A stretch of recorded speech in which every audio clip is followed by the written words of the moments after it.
सारे भाइयों ने दर्शन भाई के राम राम। हरियाणा क्रांति न्यूज में आपका स्वागत है। आज हमारी टीम पहुंची है दोदा में और बाउन गामा का चबूतरा बनाया गया है और यहाँ पे सांग होने लग रहा है गौशाला पे। गौशाला में दोदा की जो गौशाला है उसके लिए दान इकट्ठा हो जाए और साथ साथ में लोगों का मनोरंजन भी हो जाए। तो आज हम बात करांगे गौशाला जो के प्रधान है जी। राम राम जी। राम राम जी। तो ये आज दोदा में पहुंचे हम जी और बहुत ही मतलब सांग है ना हरियाणा की बहुत ही पुरानी संस्कृति है और ये धीरे धीरे लुप्त भी होने लग रही है।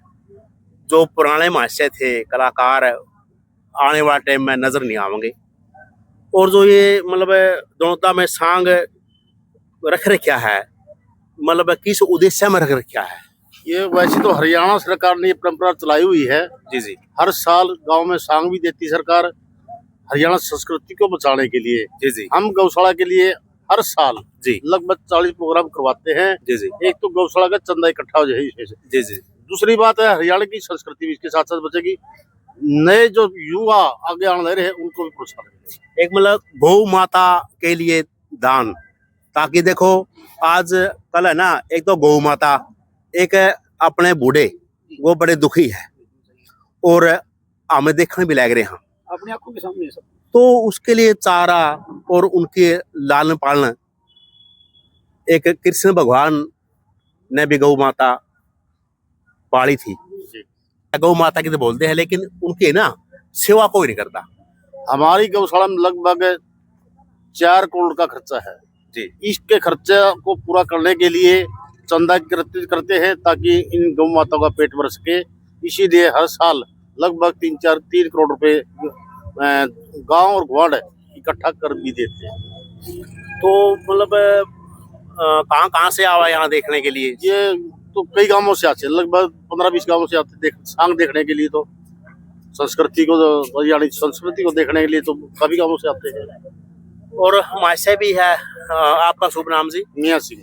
मियाँ सिंह गौशाला के प्रधान है। तो प्रधान जी उप प्रधान जी। जी राम राम जी। राम राम साहब। राम जो अपनी सांग है संस्कृति देखो बहुत ही पुरानी है। हाँ। और ये लुप्त होने लगी है जी। तो आज का समय और पहले का समय में कितना अंतर है जी? वैसे देखा जाए जब तो अंतर तो काफी आ चुका है। एक समय तो वो था कि हरियाणा में सांग परंपरा बंद ही होगी थी। जी। वो तो आप भी जानते हैं एक समय आया था लेकिन दोबारा अब हमारी ये हरियाणा सरकार ने बीड़ा उठाया इस बात का अगर भी हमारी जो संस्कृति है पुरानी उसे बचाया जाए। इसलिए सरकार अपनी तरफ से भी सांग पास करती है, गाँव गाँव में पास करती है। और वैसे इस सांग परंपरा के बारे में मेरे से ज्यादा हरियाणा वाला जानकार है क्योंकि मैं राजस्थान से हूँ। आप राजस्थान से? मैं राजस्थान से हूँ। बाकी मुझे हरियाणा संस्कृति बड़ी रास आई और इस हरियाणा संस्कृति को मैं पसंद भी करता हूँ और ये मेरी खुद की मतलब पर्सनल पसंद है। सांग विद्या जो है एक ऐसी विद्या है इसके अंदर सारे काम है, मनोरंजन भी है, शिक्षा भी है, हमारे इतिहास भी है, जति सतियों का जीवन भी हमें सिखाया जाता है। और इस सांग विद्या का मतलब ये है कि हमारे जो युवा साथी हैं जिनको इस सांग विद्या के बारे में ज्ञान नहीं तो उनको भी ये पता चले कि हमारे महापुरुष कैसे थे, उनकी जीवनी सुनाई जाए। सांग के माध्यम से ज्ञान, सांग के माध्यम से ज्ञान।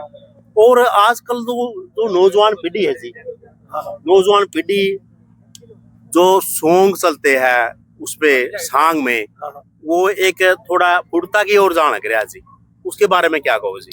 देखो मैं तो यही कहूंगा कि सरासर गलत है लेकिन उसमें एक थोड़ा सहारा दिया जाता है। जैसे मान लीजिए कोई हाई डोज है डॉक्टर के पास तो उस हाई डोज किसी पेशेंट को यदि नहीं सूट करता है तो उसके लिए साथ में दिया जाता है जी। ऐसे सॉन्ग होने चाहिए जो गौ माता पे है, धार्मिक सॉन्ग हो। हाँ। ऐसे ये आपका पॉइंट समझ गया मैं। सांग विद्या में या फिर घर में भी, या मंच का जिक्र नहीं, घर में भी यदि सॉन्ग होते हैं तो वो वैसे होने चाहिए जिसमें हमारी संस्कृति हो या उसमें कोई शिक्षा हो। मनोरंजन के लिए भी होते हैं लेकिन उसमें मेरा कहने का मतलब ये कि अश्लीलता और फोड़पन नहीं होना चाहिए। सारा सांग होता है जी। और सांग में वो जो अपने हरियाणा के मशहूर कवि है जो सांगी है वो कौन कौन कौन है यहाँ जी? हमारे इस साल 5 सांगी है जी। जी जी पहला सांगी था संजय मलिक जी, जी दूसरे अब सुभाष प्रचार जी आए हुए हैं, अभी रामशरण जी आएंगे, उसके बाद धर्मवीर जी आएंगे, उसके बाद बाबू दान सिंह जी आएंगे। 5 सांग हर साल 3-4 सांगी आते हैं हमारे। मतलब जैसे जितने भी गांव ग्वांड के हैं तन मन धन से सेवा भी करते हैं और एक मनोरंजन का भाव, उनमें एक उत्साह और एक गौ माता के प्रति प्रेम जागृत होने लग रहा है। तो जी आप क्या कहना चाहोगे जी?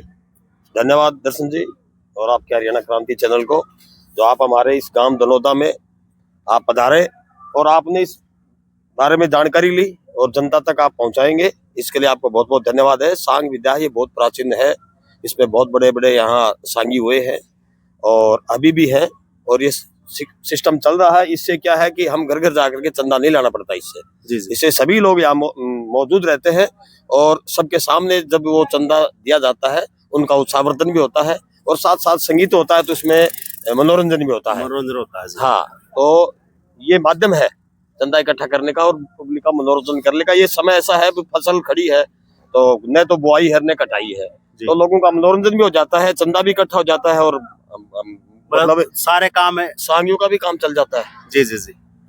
ये है बात। गांव दनौदा में आज सांग का लुप्त उठा रहे हैं, देखो दूर दूर से आ रहे हैं। बताओ जी कैसा लगा सांग? हाँ जी, कैसा लगा सांग? बहुत बढ़िया है जी। यूं सब असली तो राजस्थानी ईश्वर का कोई सांगी नहीं। अच्छा अच्छा, एक भाषा की। तो लास्ट में मैं एक नारा के साथ अपनी वीडियो ने समाप्त करूंगा। हाँ। भारत माता की जय हो, गौ माता की जय हो, भारत माता की जय हो, गौ माता की जय हो।